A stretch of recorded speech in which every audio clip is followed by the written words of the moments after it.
కథాభారతి శ్రోతలకు సుస్వాగతం. ఈరోజు మే 18వ తారీఖు 2025 సంవత్సరం.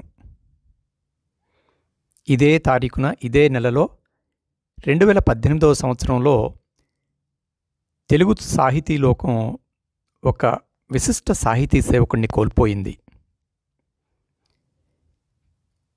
కన్నీటి సంద్రంలో కథానావికుడిగా పేరొందిన పెద్దిబొట్ల సుబ్బరామయ్య గారు. వారికి నివాళులర్పిస్తూ ఈనాటి కథాశ్రవణం వారిని తలచుకుంటూ వారి కథల్లోని ఆర్ద్రతను చవిచూడాలంటే ఈ కథ వినాలి. కథలోకి వెళ్లే ముందు పెద్దిబొట్ల సుబ్బరామయ్య గారు 1938లో గుంటూరులో పుట్టారు. వీరి తండ్రి గారు రైల్వే స్టేషన్ మాస్టర్. ఒంగోలులో ప్రాథమిక విద్యానంతరం ఉన్నత విద్య కోసం సుబ్బరామయ్య గారు విజయవాడ చేరి అక్కడి కళాశాలలో శ్రీ విశ్వనాథ సత్యనారాయణ గారి శిష్యులయ్యారు. విద్యానంతరం పెద్దిబొట్ల సుబ్బరామయ్య గారు విజయవాడ ఆంధ్ర లయోలా కాలేజ్లో 4 దశాబ్దాల పాటు లెక్చరర్గా పనిచేసి డిసెంబర్ 1996లో పదవీ విరమణ పొందారు. దిగువ మధ్యతరగతి, ఎగువ మధ్యతరగతి మనుషుల్లోని మనోవేదనలు, ఈర్ష్యాద్వేషాలే నా కథలకు ఇతివృత్తాలు అనే సుబ్బరామయ్య గారు తన 21వ సంవత్సరంలో అనగా 1959 నుండి కథలు రాయటం మొదలుపెట్టి దాదాపు 200కు పై కథల వరకు రాసి సాహితీ ప్రయాణం కొనసాగించారు. 2012లో వారి కథా సంకలనం పెద్దిబొట్ల సుబ్బరామయ్య కథలు మొదటి సంపుటికి కేంద్ర సాహిత్య అకాడమీ పురస్కారం లభించింది. 1990ల్లో పెరిగిన యువతకు అప్పటి దినపత్రికలో తరచూ వచ్చిన సుబ్బరామయ్య గారి తెలుగు పద ప్రబంధ ప్రహేళిక ఒక సుపరిచిత Telugu puzzle.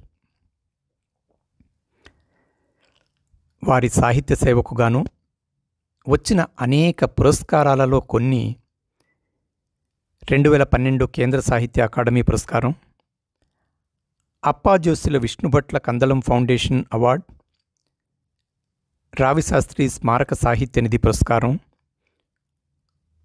Gopichand memorial award మున్నగునవి.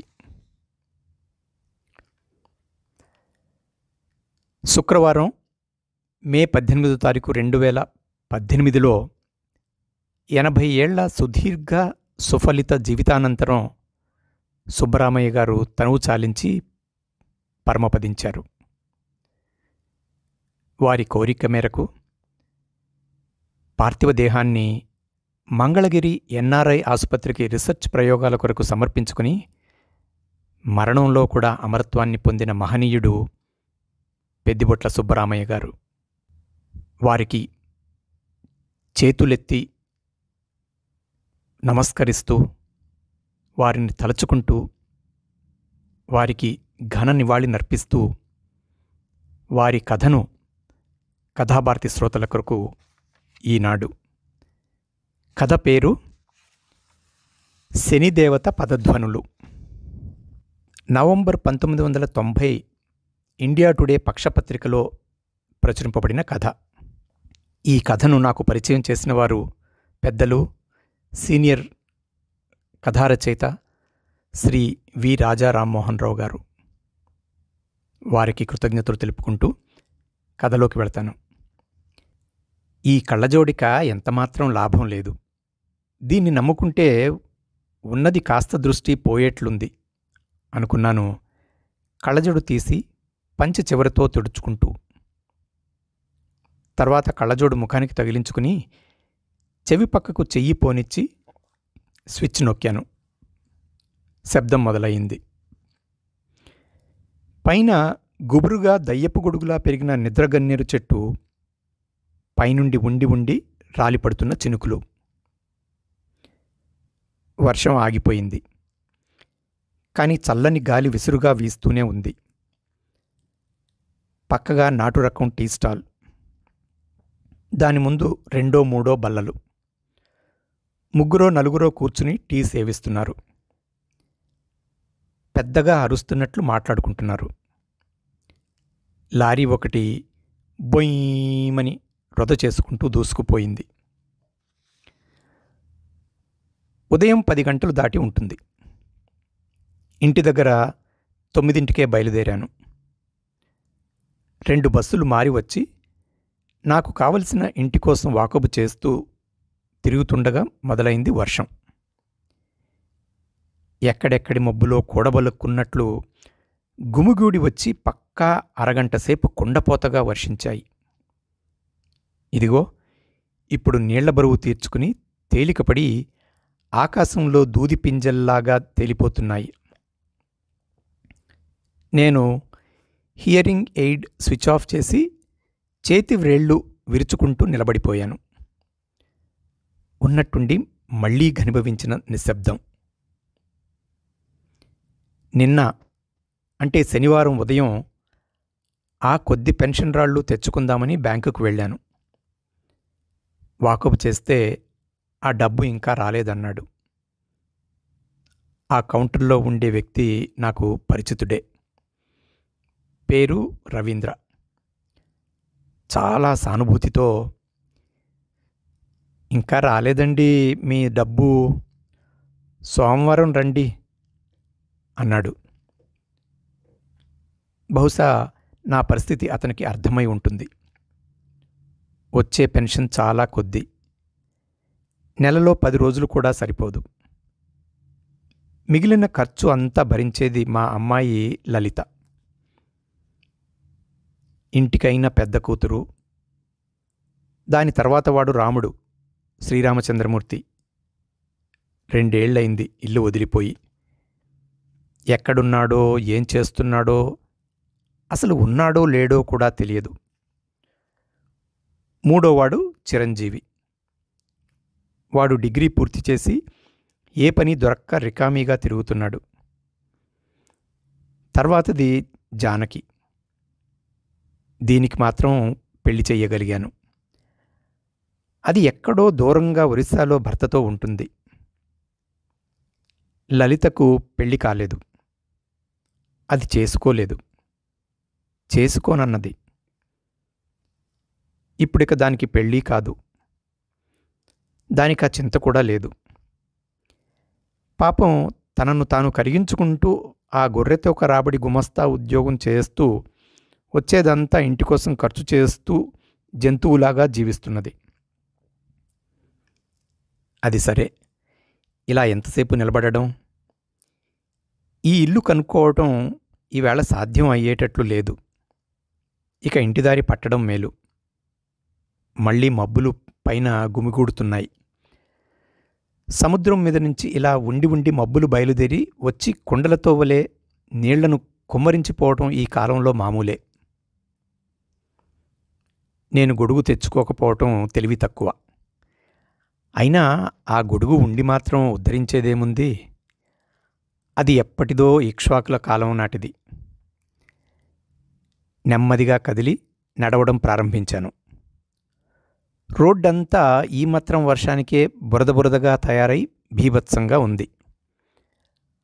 అటూ ఇటూ చూస్తూ నడుస్తున్నాను. రవీంద్ర ఇంట్లో ఉన్న పాతకాలపు గ్రామఫోను రికార్డులు నన్ను నడిపిస్తున్నాయి. అతడు చెప్పిన ఇంటి గుర్తులు సరిగా గుర్తులేవు. ఒక కాగితం మీద రాసుకుని ఉంచుకుంటే బాగుండిపోయేది. చూస్తూనే నడుస్తున్నాను. ఒక ఇంటి ముందు ఒక మధ్య వయస్కుడు నిలబడి తీరిగ్గా సిగరెట్టు కాల్చుకుంటున్నాడు. బహుశా ఉద్యోగి అయి ఉంటాడు. నేను చెవి క్రిందికి చెయ్యి పోనిచ్చి స్విచ్ నొక్కి గబగబా అతని వైపు నడిచాను. అతడు నన్ను చూసి కనుబొమ్మలు ఎగరవేసి ఏమిటన్నట్లు చూశాడు. నేను చెప్పాను, ఆయన పేరు రవీంద్ర, రవీంద్రనాథ్ అనుకుంటాను, బ్యాంకులో ఉద్యోగం.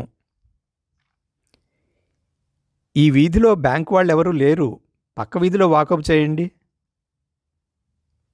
నేను నిరాశగా వెనుదిరిగాను. మళ్ళీ నడక సాగించాను. లాభం లేదు. ఈవేళ అంతా తిరిగినా ఆ ఇల్లు కనుక్కోవడం నా తరం కాదు. ఇక ఈ వ్యర్థ ప్రయత్నం మానుకుని బస్సు స్టాపుకు చేరుకుని సిటీ బస్సు ఎక్కి ఇంటి ముఖం పట్టడం క్షేమం అనుకున్నాను. హియరింగ్ ఎయిడ్ స్విచ్ ఆఫ్ చేసి నడుస్తున్నాను. దీన్ని అవసరం లేనప్పుడు ఆఫ్ చేయకపోతే బ్యాటరీ వృధాగా ఖర్చయిపోతుంది. అసలే ఖరీదెక్కువ. ఈ మధ్య ఆ సున్నితమైన బ్యాటరీలు దొరకడం లేదు. దీన్ని పొదుపుగా వాడుకోకపోతే అనర్థం. లలిత పాపం 6-7 నెలల క్రిందట బ్యాటరీ అయిపోయి బాధపడుతూ ఉంటే అన్ని ఖర్చులలో ఇది ఒకటని వెదికి మరీ కొనుక్కుని వచ్చింది. ఇక దీని ఆయుస్సు కూడా ఎంతో కాలం లేదు. అందువల్ల అతి జాగ్రత్తగా పొదుపుగా వాడుకోవడం క్షేమం. పొద్దున ఎప్పుడో తాగిన కాఫీ పొట్టలో మరి ఏమీ పడలేదు. ఇంట్లో చెబితే బయటికి రానివ్వరు. అందుకని ఇదిగో వీధి చివరి వరకే అని చెప్పి బయలుదేరి వచ్చేశాను. నెమ్మదిగా అడుగులు వేస్తూ నడుస్తున్నాను. అంతలో ఎవరో వెనుక నుంచి నా పంచె పట్టుకుని లాగినట్లనిపించి వెనుదిరిగి చూశాను. 10-12 ఏళ్ల కుర్రాడు ఏదో అంటున్నాడు. హఠాత్తుగా స్విచ్ ఆన్ చేశాను. మిమ్మల్నేనండి, ఎంత పిలిచినా వినిపించుకోకుండా వెళ్ళిపోతారే, మా నాన్నగారు పిలుస్తున్నారు, అంతంత కేకలు పెట్టినా వినలేదు మీరు అంటున్నాడు ఆ కుర్రవాడు రొప్పుతూ. రండి అంటూ అతడు దారి తీశాడు. దాదాపు 20 గజాలు నడిచాం. రవీంద్ర వీధి గుమ్మంలోనే నిలబడి ఉన్నాడు. వడివడిగా వెళ్ళిన నన్ను చూసి నవ్వుతూ, ఏమిటి బాబుగారు, పెద్ద పెద్ద కేకలు పెట్టాను నేను, వినిపించలేదా అన్నాడు. నేను చూపుడు వ్రేలితో చెవి చూపించాను. ఓహో, అదే సంగతి, రండి రండి అంటూ లోపలికి దారి తీశాడు. నన్ను పక్క గదిలోకి తీసుకుపోయాడు. ఇల్లు చిన్నదే అయినా ముచ్చటగా ఉంది. ఆ గది చిన్నదే అయినా చక్కగా సర్ది ఉంది. ఒకవైపు బల్ల. ఖరీదైనదేమీ కాదు, కానీ పూలకుండీ వల్ల అందంగా ఉంది. పక్కనే చక్కగా పేర్చిన పుస్తకాలు. గదికి ఒకవైపు పొడవాటి కిటికీ. బయట ఆవరణలో నుంచి చల్లగాలి వీస్తున్నది. కిటికీ అవతల మందార చెట్టు. ఆ పైన ప్రహరీ గోడ పక్కనే ముచ్చటగా పెరిగిన మామిడి చెట్టు. దాని గుబురులలో దాగి ఉండి కూస్తున్నదొక కోయిల. గోడ అవతలి వైపు నుంచి పొరుగింటి పిల్లలెవరో కూకూ అని అరుస్తూ ఆ అమాయకపు వృద్ధ కోయిలను రెచ్చగొడుతున్నారు. నేను యంత్రాన్ని స్విచ్ ఆఫ్ చేయకుండా అంతా వింటూ అలా హాయిగా కుర్చీలో కూర్చుండిపోయాను.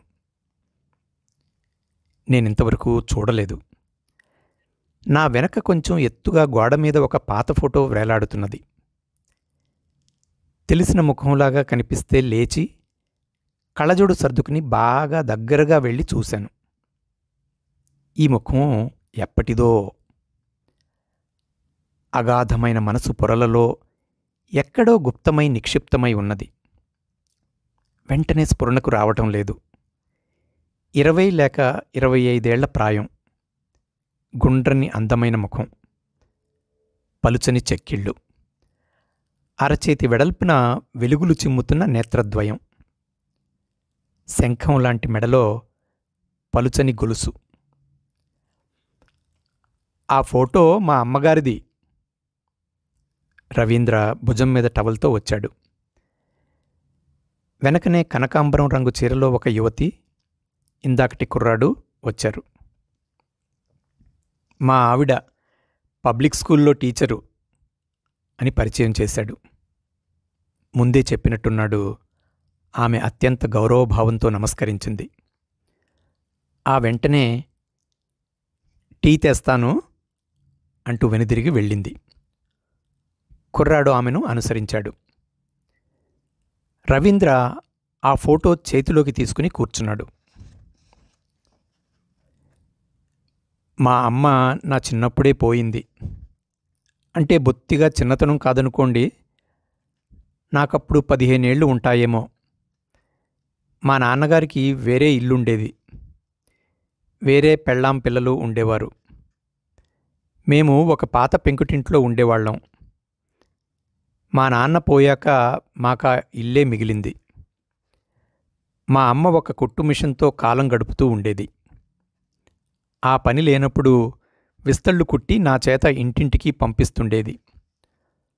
ఒకనాడు నేను స్కూల్లో ఉండగా మా పొరుగింటి ఆయన నా కోసం వచ్చాడు. ఆయన వెంట వచ్చేశాను. అప్పటికే అమ్మ చచ్చిపోయింది. ఆ రెండో రోజున మా మేనమామనంటూ ఒక ఆయన వచ్చాడు. రవీంద్ర ఇక్కడ ఆగాడు. టీ వచ్చింది. తీసుకోండి అని నాకొక కప్పు అందించి మరొకటి తాను తీసుకున్నాడు. ఆ మేనమామ చిత్రమైనవాడు. ఇక్కడ అమ్మ దాచి ఉంచిన మూటలేవైనా ఉంటాయేమోనని వచ్చాడు తప్ప ప్రేమాభిమానాలతో రాలేదు. ఇక్కడేమీ లేదని తెలిసాక మెరుపు వేగంతో మాయమైనాడు. మళ్ళీ అదుపు లేదు. ఆ తర్వాత పొరుగైన నన్ను అభిమానంతో చేరదీశాడు. చదివించాడు. పైకి తీసుకువచ్చాడు. తన ఒక్కగానొక్క కూతుర్ని ఇచ్చి పెళ్లి చేసి ఆయన వెళ్ళిపోయాడు. మా ఆవిడ. అదీ సంగతి. అన్నట్టు ఇప్పుడే వస్తాను. రికార్డు ప్లేయర్ కోసం ప్రయత్నిస్తాను. ఈ మాటలని బయటికి వెళ్ళిపోయాడు. ఇది విన్న తర్వాత నా మానస మహానగరంలో అగాధాలలో ఎక్కడో దాగిన విషయం బయటికి వచ్చింది. ఈమె అసలు పేరు రుక్మిణి. కోస్తా జిల్లాల్లో ఎక్కడి నుంచో ఎవడో ఆమెను మాయమాటలు చెప్పి తీసుకువచ్చాడు. అప్పటికే ఇది మహానగరం. ట్రాములు వగైరాలతో హడావుడిగా ఉండేది. సినిమా స్టూడియోలు సందడిగా ఉండటం మొదలయింది. స్వాతంత్ర్యం ఇహనో ఇప్పుడో రాబోతున్న తరుణం. ఆమెను తీసుకువచ్చినవాడు దుర్మార్గుడు. వాడి వంచనకు గురై ఆమె యాతనలనుభవించింది. అప్పుడు నా బ్రతుకు కూడా బాగులేదు. ఆశలు అడియాసలైనాయి. చదువు వృధా అయింది. నేర్చుకున్న సంగీతం తిండి పెడుతుందేమోనని ఇక్కడికి చేరాను. కాని ఇక్కడ శనిదేవత నన్ను కాలూననీయలేదు. చిల్లర మల్లర పనులు చేస్తూ బ్రతుకు వెళ్లదీస్తూ ఉండేవాణ్ణి. రుక్మిణి పాపం చాలా అమాయకురాలు. కొన్నాళ్లకే వాడి అసలు రంగు బయటపడింది. అప్పటికే ఆమె సాలెగూటిలో ఈగలాగా చిక్కుకుని ఉంది. ఓపికతో మంచి రోజుల కోసం ఎదురు చూడటం తప్ప, తలవంచి బ్రతకటం తప్ప చేసేదేమీ లేదని గ్రహించింది. అలా కొన్ని ఏళ్ళు, బహుశా 2-3 ఏళ్లు గడిచాయి. అప్పుడొకనాడు ఆమె అదృష్టం పండి వాడొక ప్రమాదంలో మరణించడంతో ఆమెకు చెర తప్పినట్లయింది. అప్పుడు నాకు దగ్గరయింది. నా స్థితి చూసి ఆమె నా మీద సానుభూతి చూపించింది. ఆమె స్థితి చూసి నేను సానుభూతి చూపించాను. కలో గంజో ఇద్దరం కలిసే తాగేవాళ్లం. అది కొద్ది కాలమే. ఆ తర్వాత ఒకనాడొక చిత్రం జరిగింది. ఒక రాత్రి అంతా నన్ను కూర్చోబెట్టి మాట్లాడింది. నా సలహా కోరింది. ఒక పెద్ద మనిషి ఆమెకు ఆసరాగా ఉంటానన్నాడు. ఆమె పోషణ భారం వహిస్తానన్నాడు. ఏ లోటు రాకుండా చూసుకుంటానన్నాడు. ఏం చెయ్యమంటారు అని అడిగింది. నేను హతాశుణ్ణయ్యాను. నీకిష్టమేనా అని అడిగాను. మరి చేసేదేముంది అని రెట్టించింది. నేను అంతవరకు నా మనసులో మాట బయట పెట్టకుండా సంకోచించి తప్పు చేశానని అర్థం చేసుకున్నాను. అందువల్ల పెద్ద మనిషిలాగా ఆమె హితం కోరినవాడిలాగా నటిస్తూ అదే మంచిది అని సలహా ఇచ్చాను. అక్కడితో ఆ కథ ముగిసిపోయింది. తరువాత నా బ్రతుకు నాదయ్యింది. ఊళ్ళు మారాను, ఉద్యోగాలు మారాను, ఎదుగు బొదుగు లేని అతి సాదాసీదా జీవితం గడిపాను. రవీంద్ర లోపలికి వచ్చాడు. సారీ, ఇలా మిమ్మల్ని కూర్చోబెట్టి వెళ్ళాను, ఏమీ అనుకోవద్దు. రికార్డు ప్లేయర్ కోసం ప్రయత్నించి వచ్చాను. లాభం లేకపోయింది. ఒక ఫ్రెండ్ ఇంట్లో ఉంది, కానీ బొత్తిగా పనికి రాకుండా పాడైపోయి ఉంది. అతడు బల్ల క్రింద సొరుగు తీశాడు.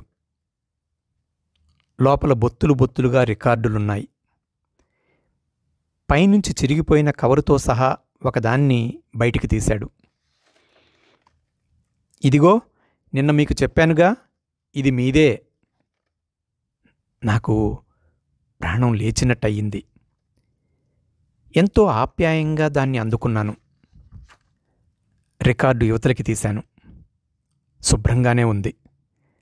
గ్రామఫోను, దాని బాకా, పక్కనే తిష్ట వేసుకుని కూర్చున్న కుక్క అంతా పాతవాసన. అందమైన వాసన వచ్చింది. దానిమీద అక్షరాలు, నీలం రంగు మీద బంగారు రంగు అక్షరాలు స్పష్టంగానే ఉన్నాయి. మిలమిల మెరుస్తూ పాట, ఆ క్రింద నా పేరు, రికార్డు నంబరు వగైరాలున్నాయి. నేను మిగిలిన రికార్డులు తీశాను. ఒక్కొక్కటి చూస్తూ కూర్చున్నాను. శ్రవణ యంత్రం పనిచేస్తూనే ఉంది. రికార్డు ప్లేయరు లేకపోయినా అద్భుత సంగీతం వినిపిస్తున్నది. ఏవేవో ఎప్పటెప్పటివో అమృతగళ ధ్వనులు, ఒక్కొక్క సంగీత ఝురి, ఒక్కొక్క విలక్షణమైన కంఠస్వరం, రకరకాల యంత్రవాద్యాల భీభత్సమైన హోరు లేదు. నరాల మీద ప్రభావం చూపించే దరువులు, అరుపులు, విరుపులు లేవు. రసరమ్య లోకాలకు చేర్చి పారవస్యం కలిగించే ప్రశాంతనాదాలు, కళ్ల ముందు పరిచయమైన ముఖాలు, చెవులలో వారి విలక్షణ స్వరాలు. నా కళ్లలో నీటిపొర నిలిచింది. ఇవన్నీ మా అమ్మ దాచి ఉంచింది. ఇవంటే ఆమెకెంత ఇష్టమో చెప్పలేను. ముఖ్యంగా మీ పాట అంటే మహా ఇష్టం. మాటిమాటికి విని కళ్ళ నీళ్లు పెట్టుకుంటూ ఉండేది. చిన్నతనంలో తెలియక, ఎందుకమ్మా ఏడుస్తున్నావు అని చాలాసార్లు అడిగాను. నాకు ఈ రికార్డు అంటే ఇష్టం. అసలా రచనే గొప్పది. పదాలతో కళ్ళ ముందు వెన్నెల విరియించినట్లు ఉంటుంది. దానికి తోడు మీ కంఠస్వరం, సైగల్, పంకజ్ మల్లిక్, నాగయ్యలకు దీటుగా. సరే, ఇది మీది, మీరు తీసుకోండి, మీకిచ్చేశాను. ఆ తర్వాత కూడా నేను శ్రవణ యంత్రాన్ని ఆఫ్ చేయలేదు. చాలాసేపు మాట్లాడుకున్నాం. అతడెన్నో కబుర్లు చెప్పాడు. తర్వాత అతడు బలవంతం చేయగా భోజనం కూడా చేశాను. ఆ తర్వాత చిన్న కునుకు కూడా తీశాను. ఇంతసేపు శ్రవణ యంత్రం పనిచేస్తూనే ఉంది. 4 గంటల వేళ కాఫీ తాగాను. మనసెంతో తేలికపడినట్లు అనిపించింది. ఇన్నాళ్ళు ఘనీభవించిన నిశ్శబ్దం, గ్లాని తొలగిపోయినట్టనిపించింది. అప్పుడిక లేచాను. చాలా దూరం పోవాలి, ఇంట్లో కంగారు పడుతుంటారు కూడా అన్నాను. థ్యాంక్ యూ ఫర్ ఎవ్రీథింగ్ అన్నాను. నా గొంతు అర్థమై ఉండాలి. అతడు కూడా లేచాడు. నవ్వుతూ, భలే వారండి, నేనిప్పుడేమి చేశాను? ఆ రికార్డు మీది, మీకిచ్చేశాను. బహుశా ఇంకెక్కడా దొరకదు అది అన్నాడు. నేను ఆ రికార్డును భుజాన ఉంచి, భుజాన ఉన్న సంచిలో భద్రంగా ఉంచుకున్నాను. రవీంద్ర భార్య వచ్చి నిలబడింది. వస్తానమ్మా అని చెప్పి ఆవరణలో నడిచి యువతలికి వచ్చాను. బస్టాప్ వైపు నడిచాను. సిటీ బస్సు జనంతో కిటకిటలాడుతూ కడుపుతో ఉన్న దయ్యపు తేలులాగా వచ్చి ఆగింది. దిగేవారు దిగేలోపుగా, ఎక్కేవారు ఎక్కేలోపుగా డ్రైవర్ బస్సును ముందుకు దూకించాడు. నేను ఎక్కలేకపోయాను. అలా 2 బస్సులు వెళ్ళిపోయాయి. చివరకు 2 బస్సులు మారి ఇంటికి చేరేసరికి బాగా పొద్దుపోయింది. అంతసేపు భుజాన ఉన్న సంచిలోని ఆ ప్లేటును అతి జాగ్రత్తగా చూసుకున్నాను. ఏమాత్రం ఒత్తిడి తగిలినా ఇప్పటి రికార్డుల్లాగా కాదు, టప్మని విరిగిపోయి ముక్కలైపోతుంది. ఇంట్లో ఎవరి పనుల్లో వారున్నారు. లలిత మాత్రం నాకోసమే ఎదురు చూస్తున్నది కాబోలు నన్ను చూడగానే లేచి, "ఏం నాన్నా, ఎక్కడికి వెళ్ళావు? గాబరా పడిపోతున్నానింతసేపు" అంటూ ఎదురు వచ్చింది. "తెలిసిన వాళ్ళింటికి వెళ్ళాను పొద్దున, బలవంతం చేసి ఉంచేశారు" అంటూ సంచిలో నుంచి రికార్డు యువతలకి తీసి, "దీన్ని జాగ్రత్తగా ఉంచు" అని అందించాను. "ఏమిటిది?" అంటూ అందుకుని చూసింది. ఆలస్యంగా వచ్చానన్న అలుక కొంచెం తగ్గింది. "రా, అన్నం తిందువుగాని, అందరి తిండ్లు అయిపోయాయి, నువ్వు నేను మిగిలాం" అన్నది. నేను చొక్కా విప్పి పెరట్లోకి వెళ్ళి కాళ్ళు కడుక్కుని వచ్చాను. లలిత భోజనం వడ్డిస్తూ, "పొద్దుటి వర్షానికి ఇంటిలో 2-3 చోట్ల చినుకులు పడ్డాయి. పైన పెంకులు పరిస్థితి అధ్వాన్నంగా ఉంది. తొందరలో తిరగనేయించడం మంచిది" ఇలా సాగించింది. చాలా నెమ్మదిగా మాట్లాడుతున్నట్లున్నది. నేను వేరే లోకంలో ఉన్నాను. అది గమనించి పెద్దగా, "ఏ లోకంలో ఉన్నావు నాన్నా? నేను చెప్పేది వింటున్నావా?" అని అడిగింది మళ్ళీ. నేను ఉలిక్కిపడి, ఏం లేదు, ఏమిటి చెబుతున్నావు?" అని అడిగాను. మళ్ళీ సణుగుడు మొదలుపెట్టింది. నేను ఉన్నట్టుండి, "అమ్మడు, పక్క రావుగారింట్లో రికార్డు ప్లేయర్ ఉంది కదూ" అని అడిగాను. "ఉంది" అన్నది లలిత. నేను సంశయిస్తూ, "ఒక్కసారి మన రికార్డు విందామని ఉంది" అన్నాను. లలిత, "అట్లాగే, నేను వెళ్ళి అడిగి వస్తాను" అన్నది. నేను తిండి ముగించి ముందు గదిలోకి వచ్చాను. లలిత పనులన్నీ పూర్తి చేసుకుని వచ్చి, "ఇప్పుడే అడిగిరానా?" అన్నది. వీలైతే ఇప్పుడే విందాం" అన్నాను. లలిత వెళ్ళింది. నేను కుర్చీలో కూర్చున్నాను. సన్నగా గుండెల్లో ఎక్కడో నొప్పి మొదలయింది. ఈ మధ్య కొంతకాలం నుంచి ఇదొక కొత్త పరిణామం. చేత్తో గుండె నిమురుకుంటూ కూర్చుండిపోయాను. లోపల గుండె అనబడే అవయవం కొట్టుకోవడంలో ఏమన్నా తేడా వస్తున్నదా అని అనుమానం కలిగింది. భూమి మీద పడ్డప్పటి నుంచి, ఆ మాటకొస్తే తల్లి కడుపులో పడ్డప్పటి నుంచి 70 ఏళ్లకు పైగా నిరంతరం సెకండు కాలం అయినా విశ్రాంతి లేకుండా కొట్టుకుంటూనే ఉన్నది. బాధల్లో, కష్టాల్లో, సుఖాల్లో, విషాదంలో ఎప్పుడూ తేడా రాలేదు. ఇప్పుడే ఏమన్నా లయ తప్పుతున్నదా? అంతలోనే, "ఆ, ఏమీ లేదు, అంతా పిచ్చి భ్రమ" అనుకుంటూనే కుడి చేత్తో ఎడమ చేతి నాడి పట్టుకుని చూసుకున్నాను. గుండె ఎలా ఆడుతున్నదో అంచనా వేసే ప్రయత్నం చేశాను. కానీ చేతకాలేదు. అంతలో లలిత వచ్చింది.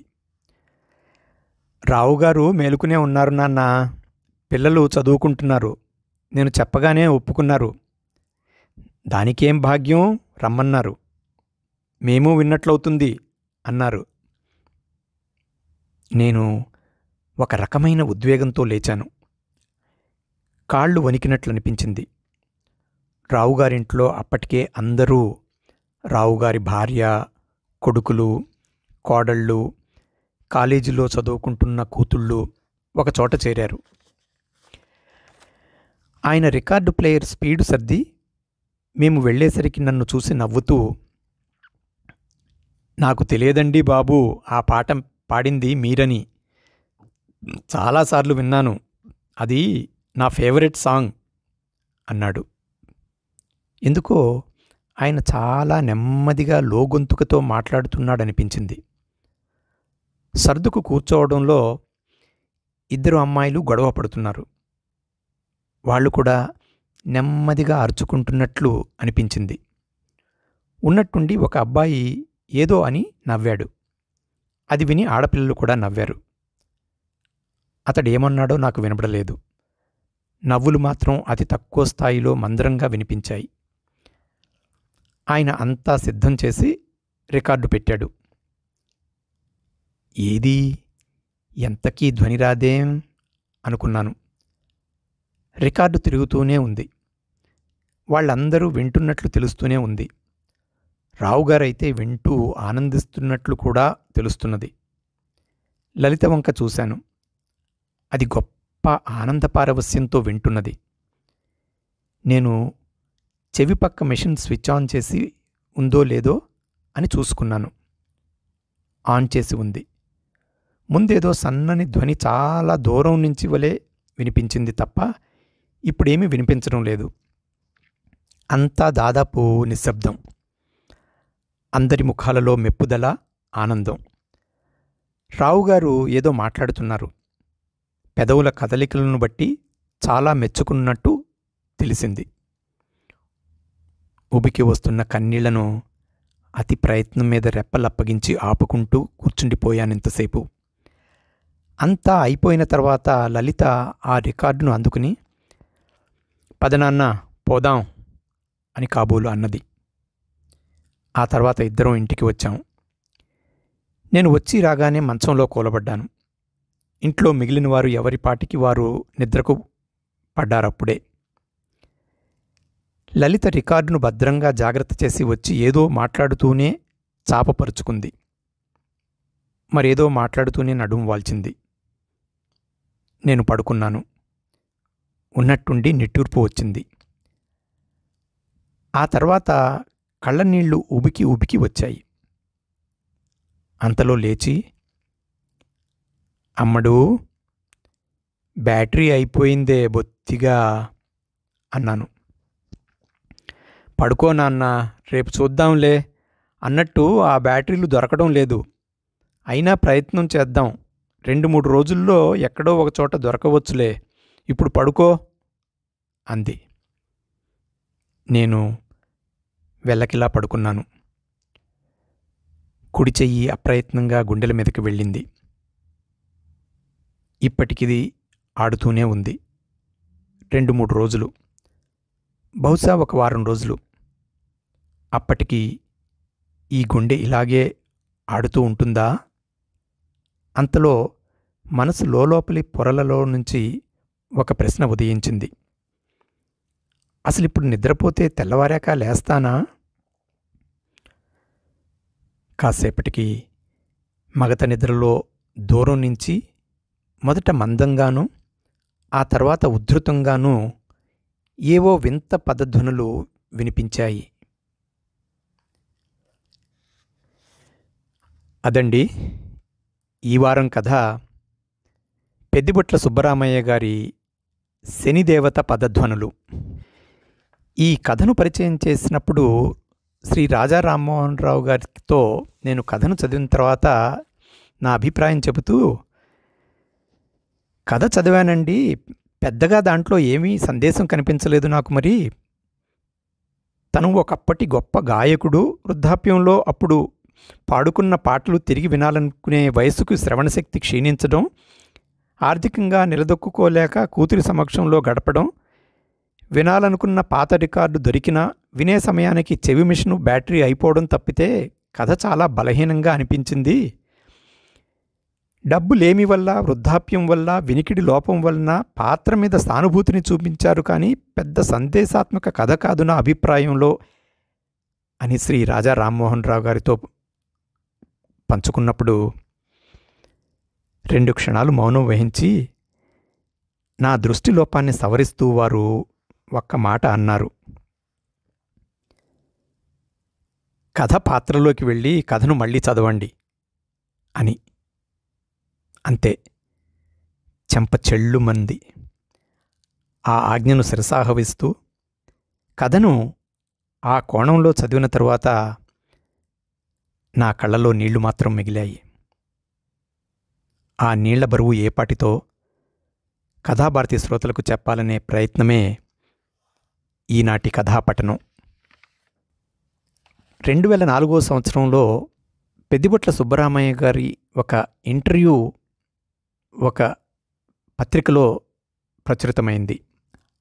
ఆ ఇంటర్వ్యూను ఈ ఎపిసోడ్లో వినిపిస్తే వారిని తలుచుకుంటూ వారికి ఒక మంచి నివాళి అనుకుంటాను. యథాతథంగా చదివి వినిపిస్తాను. నేను భావతీవ్రతతో కదిలిపోయినప్పుడు మాత్రమే కథ రాస్తాను. అయితే నా ఆవేదననో ఆక్రోశాన్నో పాఠకుడికి పంపిణీ చేయడమే నా కథల పరమ ప్రయోజనం మాత్రం నేనెన్నడూ పరిగణించలేదు.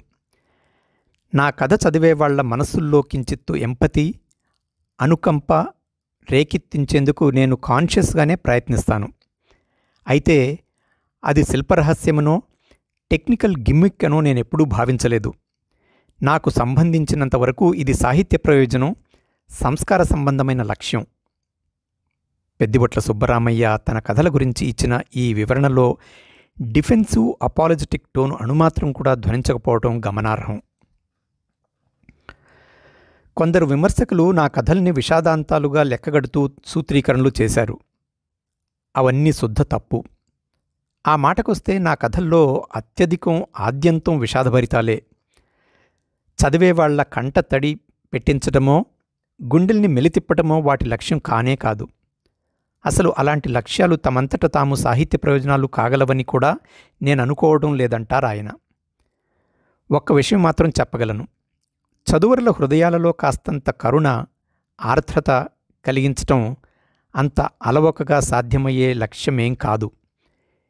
ఏమాత్రం నిష్పత్తి చెడినా మొత్తం రసాభసగా మారే ప్రమాదం ఉంది. అంచేత ఈ తరహా కథలు రాయటానికి పూనుకోవటం సాహసమనే చెప్పాలంటారు సుబ్బరామయ్య. బహుశా నా వ్యక్తిగత జీవితంలోని విషాదం నా కథల్లో కరుణరసంగా పరిణమించి ఉంటుందని కొందరు భావించారు. నేను కాదని వాదనకు దిగదలుచుకోలేదు. ఎటొచ్చి జీవితంలోంచి సాహిత్యతత్వం రూపుదిద్దుకోవటం ఇంత మెకానికల్గానూ మ్యాథమెటికల్గానూ జరిగే పరిణామమా అన్న అనుమానం మాత్రం వ్యక్తం చేయకుండా ఉండలేకపోతున్నానని బహుమర్యాదగా తన నిరసన వ్యక్తం చేశారు పెద్దిబొట్ల. సుబ్బరామయ్య గారి కథలలో పాత్రలకు ఉండే ప్రాధాన్యం సంఘటనలకు, సందర్భాలకు లేకపోవటం పట్ల చాలామంది విమర్శకులు అభ్యంతరం చెప్పారు. అయితే షార్ట్ స్టోరీ చట్రంలోనే అలాంటి పరిమితి ఉందేమోనని కొందరు సర్ది చెప్పుకున్నారు. కానీ పెద్దిబొట్ల మాస్టారు అలా అనుకోవటం లేదు. ఉన్నదున్నట్టు కాదు గాని నా కథల్లో చాలా మట్టుకు నా సొంత అనుభవాలనే రాస్తాను. ముఖ్యంగా నేను దగ్గరగా చూసిన వ్యక్తులనే పాత్రలుగా కథకి అవసరమయ్యే రీతిలో మలచడానికి ట్రై చేస్తాను. అసామాన్యమైన సమయస్ఫూర్తిని, కల్పనా చాతుర్యాన్ని ప్రదర్శించిన 7-8 అమ్మాయి మాటలను ఆధారంగా చేసుకుని ఒక కథ రాశాను నేను. అలాగే ఒకసారి హైదరాబాద్లో రోడ్డు మీద వెళ్తుంటే ఒకతను నన్ను నిలబెట్టి, "నువ్వు ఫలానా వ్యక్తివేనా?" అని అడిగాడు. "కాదు మహానుభావా" అన్నా సరే వదల్లేదు. పక్కనే ఆర్టిస్టు చంద్ర కూడా ఉన్నాడు. ఆయన జోక్యం చేసుకుని సర్ది చెప్పేదాకా నన్ను పెద్ద మనిషి వదిలిపెట్టలేదు. అప్పటికీ అతను నా మాటలు నమ్మినట్లు అనిపించలేదు. దానిమీద తీగలు సాగిన ఊహే నీడ కథగా రూపుదిద్దుకుంది. ఎందుకు చెబుతున్నానంటే నా కథలకి మోస్ట్లీ నా స్వానుభవాలే ప్రాతిపదికలని చెప్పటానికి. అయితే ఈ సందర్భంగా ఒక విషయంలో మిమ్మల్ని కాషన్ చేయాల్సి ఉంది. ఏ అనుభవాన్ని యథాతథంగా కథగా మార్చటం సాధ్యం కానట్లే ప్రతి కథకి సొంత అనుభవమే పునాదిగా సమకూర్చడం కూడా సాధ్యం కాదు. ఇది కథా ప్రక్రియకి ఉన్న పరిమితిగా నేను భావించడం లేదు. ఆయా రచయితలు ఇష్టపూర్తిగా ఎంచుకునే మార్గాన్ని బట్టి ఈ విషయం ఉంటుందని అంటారు సుబ్బరామయ్య. పెద్దిబొట్ల గారి కథల్లో కొన్ని తట్టుకోలేనంత దుఃఖాన్ని, కొండకచ శోకాన్ని కలిగించేవిగా ఉన్నాయి. కోరిక, శనిదేవత పదధ్వనులు, దగ్ధగీతం లాంటివి అలాంటి కథల్లో కొన్ని. ఈ తరహా కథలు పాఠకుడిని తీవ్రంగా ప్రభావితం చేసి నిష్క్రియాపరుడిగా, నిరాశాపరుడిగా, మెట్టవేదాంతిగా మార్చే ప్రమాదం లేదా అన్న ప్రశ్నకు ఆయన సవివరంగా సమాధానమిచ్చారు. ఇలాంటి కథలు ఇలాగే ఎందుకుండాలి, అసలు ఇలాంటి కథలే ఎందుకు రాస్తారు మీరు అని నన్ను చాలామంది అడిగారు. ఆ కథలు అలాగే ఉండాలని గాని, నేను అలాగే రాయాలని గాని ఎప్పుడూ అనుకోలేదు. అందుకు భిన్నమైనవి కూడా రాశాను. అయితే కరుణ జీవలక్షణమన్నది నా నమ్మకం. అందులో కూడా గాఢమైన డైనమిజం ఉందని నేను భావిస్తాను. అలాంటి కథలు నేను చాలా కోపంతో రాస్తానని చెబితే మీరు బహుశా నమ్మరు. మన సమాజం మహా క్రూరమైనది. మతం, కులం, వర్గం, జెండర్ ఏది తీసుకుని చూసినా ఆ విషయం కొట్టొచ్చినట్లు కనిపిస్తుంది. అందాక ఎందుకు, బయట ఆ గోల చూడండి. అలా గొంతు చించుకుని ప్రచారం చేస్తున్న వాళ్ళకి మన సంగతి ఏమన్నా పడుతోందా? అలాగే రోడ్డు మీద అడుగుపెట్టిన దగ్గర నుంచి అడుగడుగునా మన సామాజిక జీవనంలోని క్రూరత్వం 70 mm కనిపిస్తూనే ఉంటుంది. మన మానవ సంబంధాలు బహుబలహీనమైనవి. వాటికి సొంత రంగు, రుచి, వాసన ఉండటం అరుదు. ఇలాంటి జీవితాన్ని ద్వేషించకుండా ఉండేవాళ్ల మానసిక ఆరోగ్యం మీద నాకు నమ్మకం లేదు. రచయితగా ఇలాంటి పరిస్థితికి, అసహాయతకి స్పందించకుండా ఎలా ఉండగలమో ఊహాతీతం. అది ఆగ్రహం కాక మరోలా ఎలా ఉండగలదు? అయితే కరుణరసాన్ని వాహికగా చేసుకుని నేను నా ఆగ్రహాన్ని ప్రకటిస్తాను. అది వాచ్యంగా ఉండకపోవటం దాని బలహీనత కాదు, బలమే అనుకుంటాను. అలాంటి కథల వల్ల పాఠకుడిని ఒక్కోసారి శోకం ముప్పిరికొనే అవకాశం ముమ్మాటికి ఉంది. కానీ అది అతగాడిని నిష్క్రియాపరత్వం వైపో, మెట్టవేదాంతం వైపో తీసుకెళ్తుందని మాత్రం నేను అనుకోవటం లేదన్నారాయన. పెద్దిబొట్ల కథల్లో పూర్ణాహుతి, దుర్దినం, శుక్రవారం లాంటి వాటిల్లో కొన్ని రకాల మనుషులు కనిపిస్తారు. శనిదానాలు పట్టేవాళ్ళు, శవవాహకులు, బ్రాహ్మణులే అస్పృశ్యులుగా ఎంచే ప్రత్యేక తరహా బ్రాహ్మణులు వాళ్ళు. వీళ్లను వేగుంట మోహన్ ప్రసాద్ దళిత బ్రాహ్మణులు అన్నారట. బ్రాహ్మణ దళితులు అంటే మరింత కరెక్ట్గా ఉంటుందేమో. ఇలాంటి వాళ్ల గురించి రాసేటప్పుడు నేను దృష్టిలో ఉంచుకునేది ఒక్క విషయాన్నే. ఈ ప్రపంచంలో అసహ్యకరమైన వృత్తులు చేసేవాళ్లు కొందరు ఉండటం మనందరి అవసరం. కానీ వాళ్ల వృత్తుల కారణంగా వాళ్ళని అసహ్యించుకోకుండా ఉండలేం. ఈ పారాడాక్స్ చాలా విషాదభరితమైనది. దీన్ని నేను మరికొన్ని కోణాల్లోంచి కూడా చూసి ప్రదర్శించాను.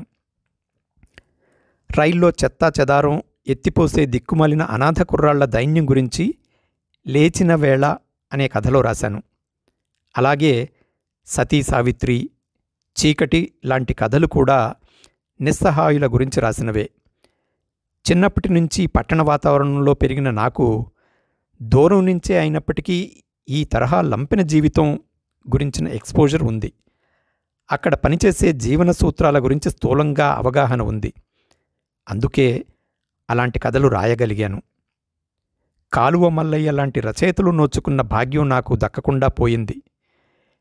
మట్టివాసన అంటారే, అదేమిటో నాకు తెలీదు. పట్టణాల్లో సుళ్ళు తిరిగే మురుగు కంపు మాత్రమే నాకు తెలుసు. దాన్ని గురించి మాత్రమే రాశాను. పంజరం, ముక్తి ఈ కోవకే వస్తాయి. తెలియని వాటి జోలికి వెళ్ళి చేతులు కాల్చుకునే అలవాటు నాకు లేదని సుబ్బరామయ్య స్పష్టం చేశారు. తెలుగులో క్రీడలు నేపథ్యంగా వచ్చిన కథలు అరడజనుకు మించి లేవని ఒకసారి కేవీఎస్ వర్మ రాశారు. వాటిలో 3 కథలు పెద్దిబొట్ల సుబ్బరామయ్య రాసినవే అయి ఉండటం గమనార్హం. ముఖ్యంగా ఆయన రాసిన ఎస్ రన్నర్ కథ చాలా గొప్పది. అందులోని రామచంద్రమూర్తి క్యారెక్టర్ మధ్యతరగతి అసమర్థాగ్రహంలోని దీనత్వాన్ని ప్రదర్శించింది. అసమర్థుడి ఆగ్రహం ఆత్మహాని కలిగిస్తుందని పేదవాడి కోపం సామెత ఎప్పుడో చెప్పింది. అయితే అలాంటి సందర్భంలో, పరిస్థితిలో ఉండే హృదయ రాహిత్యాన్ని సుబ్బరామయ్య మనకి చూపించారు ఈ కథలో. ఆ కథకి కూడా తను చూపిన కొందరు వ్యక్తుల జీవితాలే ప్రేరణ అంటారాయన. మన సినిమా నేలబారుగా కూడా లేదు. పాతాళపు లోతుల్లో ఎక్కడో నక్కిందని పెద్దిబొట్ల సుబ్బరామయ్య అంటారు. పైకి మామూలు కంటెంప్ట్లా కనిపించినా దాని వెనకాల పెద్ద కథే ఉంది. న్యూయార్క్లోని 6th Avenue థియేటర్లో 6 మాసాలుగా ఆడుతున్న పథేర్ పాంచాలి సినిమా బెజవాడ లీలామహల్లో ఒక్క ఆట ఏర్పాటు చేశారు. 40 ఏళ్ల నాటి మాట ఇది. ఆ రోజు శనివారం. లాయోలా కాలేజీలో ఉద్యోగానికి వచ్చి చేరమనడంతో ఇంటి నుంచి బయలుదేరాను. దారిలో పథేర్ పాంచాలి పోస్టర్ చూసి దిగిపోయాను. సినిమా చూసి ఇంటికెళ్ళిపోయాను. 2 రోజుల తర్వాత వెళ్ళి ఉద్యోగంలో చేరాను నిదానంగా. సినిమా కళ మీద నాకున్న అభిమానం అంతటిది. కానీ మన తెలుగు సినిమా ఒట్టి ఫ్రాడ్. నీచాతి నీచమైన అభిరుచికి ఆటపట్టుగా ఉంటుంది. నాకు తెలిసినప్పటి నుంచి ఇదే పరిస్థితి. నానాటికి దిగజారుతోంది తప్ప మెరుగయ్యే సూచనలు ఎక్కడా కనిపించడం లేదు. తెచ్చిపెట్టుకున్న మొహాలు, ఎరువు తెచ్చుకున్న తలకట్లు, అరువు గొంతులు, కనీసం వెకిలితనం కూడా సొంతం కాదు ఇక్కడ. దీనికి సమాజం అంతా పూనుకుని సబ్సిడీలు, రాయితీలు, ప్రోత్సాహకాలు ఎందుకు ప్రకటించాలో నాకెప్పుడూ అర్థం కాదని అంటారాయన. నా బాల్యంలోనే మా నాన్న పోయారు. నా కళ్ళ ముందే మా అన్నయ్య నెత్తురు కక్కుకుని చనిపోయాడు. అమ్మను నన్ను అభద్రతాభావం ఆవరించింది. అయితే నా జీవితమంతా ఎదురీత అని, కష్టాల కడలి అని అనుకోకండి. కష్టం అంటే ఏమిటో తెలిసిన మధ్యతరగతి వాణ్ణి నేను. రచయితగా నాకు నా జీవితానుభవం బాగా ఉపయోగపడింది. కౌమారప్రాయంలోనే గొప్ప అవకాశాలు నాకు ప్రాప్తమయ్యాయి. ధారా రామనాథ శాస్త్రి, కెవి రమణారెడ్డి గారుల్లో చెయ్యి పట్టుకుని కొత్త వెలుగుల వైపు నడిపించారు. విశ్వనాథ సత్యనారాయణ గారి శిష్యరికం సరేసరి. భాష మీద, భావ ప్రకటన రీతి మీద అవగాహన కల్పించిందని జ్ఞాపకం చేసుకున్నారు పెద్దిబొట్ల. నేను రాసిన మొదటి కథ చక్రనేమి 1959లో ఆంధ్రపత్రిక వీక్లీలో అచ్చయింది. సెంటర్ స్ప్రెడ్లో బాపు వేసిన కలర్ ఇల్లస్ట్రేషన్తో వచ్చిందది. చూసుకోగానే అనిర్వచనీయమైన అనుభూతి కలిగింది. అప్పట్లో మహానుభావుడు తిరుమల రామచంద్ర భారతి మాసపత్రికకి ఎడిటర్గా ఉండేవారు. మీ రచన చక్రనేమిని భారతిలో పునఃప్రచురించదలుచుకున్నామని తెలియజేసేందుకు సంతోషిస్తున్నామంటూ ఆయన రాసిన కార్డు చూసినప్పుడు ఆ ఆనందం ద్విగుణీకృతమైంది. నేను రాసిన చేదుమాత్ర, అంగారతల్పం లాంటి చిన్న నవలలు భారతిలో వచ్చాయి. కొందరు పబ్లిషర్స్ వాటిని పుస్తకాలుగా వేశారు. చేదుమాత్ర ప్రూఫ్ రీడింగ్ స్టేజిలో ఉండగా తుమ్మల వెంకటరామయ్య గారు చూసి తనంతట తానే ముందు మాట రాసిచ్చారు. రచయితగా నాకు దక్కిన అపూర్వ పురస్కారాలివి అని అన్నారు పెద్దిబొట్ల మురిసిపోతూ. రచయితగానూ వ్యక్తిగానూ కూడా సుబ్బరామయ్య మాస్టర్లో కొట్టొచ్చినట్లు కనిపించే విశిష్టత, సింప్లిసిటీ. అది ప్రయత్నం చేసి సాధించింది కాకపోవటమే దాని ప్రత్యేకత. ఈ ఇంటర్వ్యూ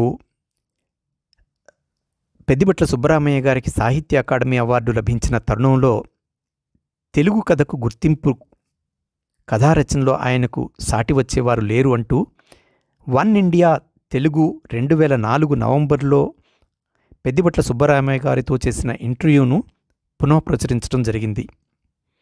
వారికి కృతజ్ఞతలు తెలుపుకుంటూ ఈనాటి కథను ఇంతటితో ముగిస్తూ, తెలుగు సాహితీ లోకానికి అతి విశిష్టమైన సేవ చేసిన శ్రీ పెద్దిబొట్ల సుబ్బరామయ్య గారికి నివాళులర్పిస్తూ సెలవు తీసుకుంటున్నాను. సర్వే జనా సుఖినో భవంతు.